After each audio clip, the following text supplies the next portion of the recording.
你係結唔到婚嘅人啊，你就結唔到婚。嗰啲係孤獨嘅人就係孤獨。呢個人我話佢3年後會結婚，呢個女仔，真係3年後就結婚。點解？有得計。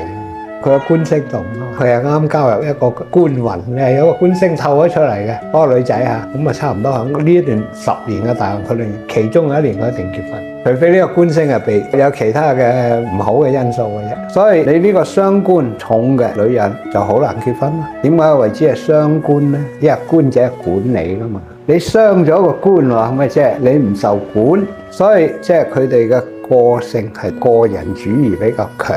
咁有嘅時候咧，佢就得理不饒人，永遠係唔會低頭嗰種人啊嘛。但係呢個造物咧就好奇怪嘅，傷官嘅女人大部分靚女，所以個先天就係重要就係呢啲，並非係講迷信，因為我可以咁樣講，但係你哋可能會懷疑，因為了解嘅程度唔同啊，所以每個人有每個人嘅出處同佢面對唔同啊嘛。